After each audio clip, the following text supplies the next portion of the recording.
There's a special focus group, like Anne just said, on BPM, and we have done a global study on about 2,000 companies. Not everybody answered, but we were very surprised how many answered and really participated. About 1,800 CEOs and 2,936 business leaders representing in all kind of major countries answered this.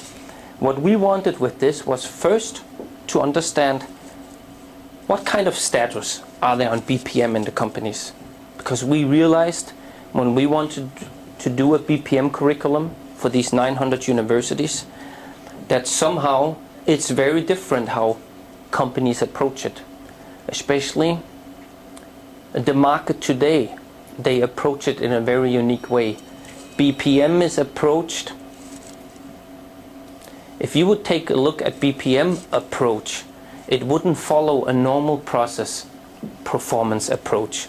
BPM, for example, just links strategy in the first part as a process. However, it doesn't really think how does the business model affect it? How does our processes affect the business model? I mean, it was very interesting, and this came very much out in these findings. But 79% had BPM initiatives. Very different, some in IT, some in the business, some have already done it. We wanted to understand the use and the role of BPM in their business. Here's what we found out. There was a big difference, and we will come to how this fits to enterprise architecture, how this fits to SOA, what they did and what kind of results they came out with it. Torben, watch out. Yeah. Very interesting part. Sorry, I brought this from the university, a little bit traditional version, but always has some benefits. Very interesting that we could put some conclusion towards underperformer and outperformers, and we are talking about in terms of their output and results, what they got in terms of business results, not only as the process.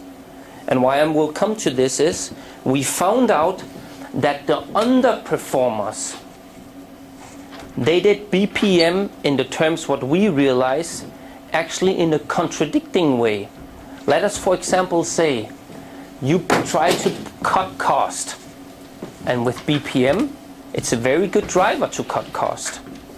But if you only put performance matrix, and I know there's a lot of things and we will talk about it, and it fits together. However, if the performance matrix are only done on KPIs, key performance indicators, and on the process, you will be contradictory to your business, because you can cut cost in an area where it's your core business.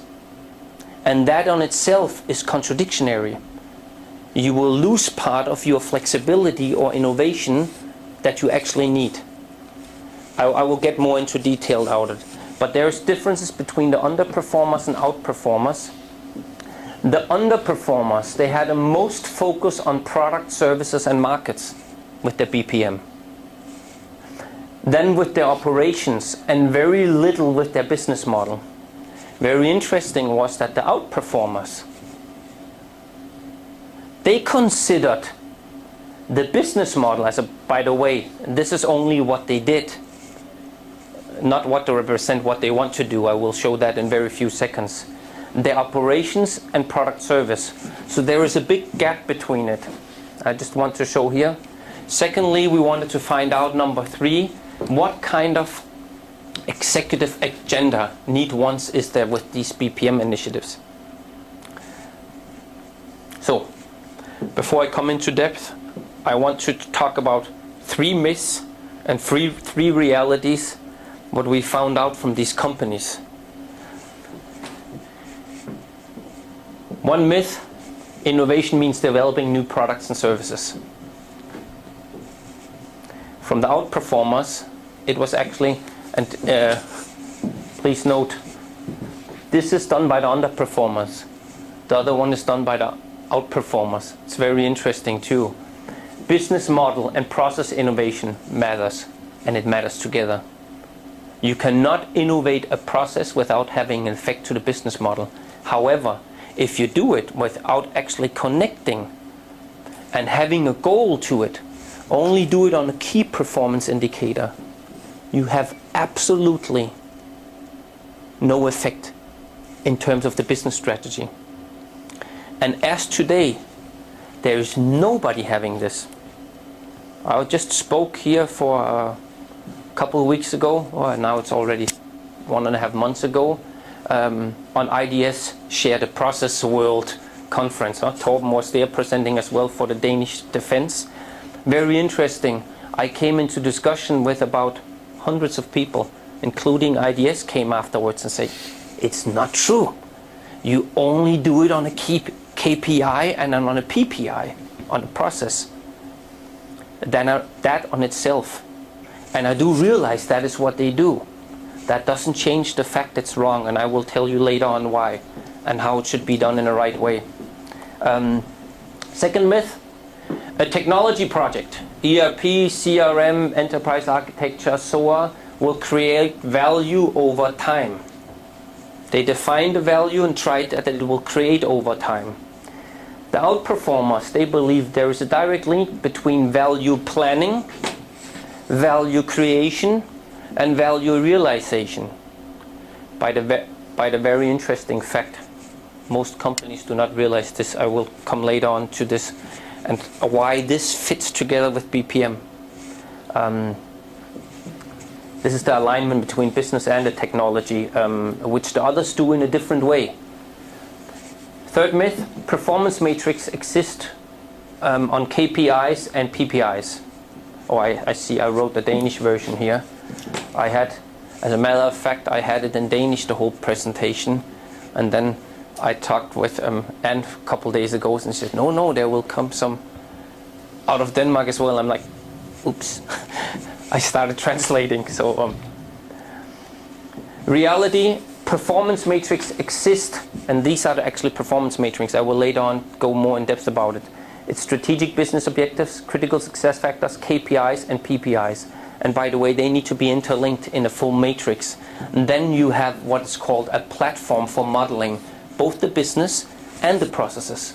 And today BPM is only used as modeling the processes, and that on itself is a limitation. Mark, yes? Are we allowed to ask questions now, or do we have to wait after the presentation?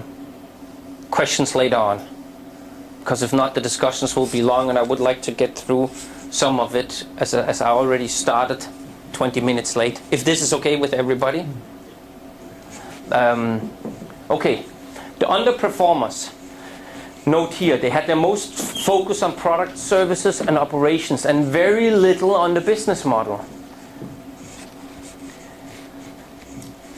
This was very interesting. Doing BPM, the outperformers, their focus was on this. It's a totally different one. If anybody wants to know a company who has actually done both until they realize this is the way, talk with Torben. He has, I think you mentioned you've done 2 or 3 BPM projects.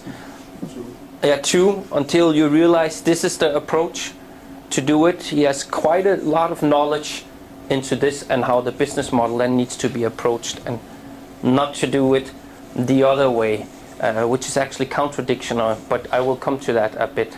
So what I'm talking about here is actually an alignment, and this will be difficult because typically you would have the business area here. Here you will have CEOs, CMOs, COO, CFO, he's sitting there. They have different needs and wants and strategic business objectives and critical success factors. If you are going over here where the CIO sits, you will have different critical success factors and KPIs. And they are different than here. Obviously he tries to align. As more you get down here, you have KPIs and processes in a different manner. Now here's the interesting part. Depending on who you talk with in the organization, they would say what is most important. Users they typically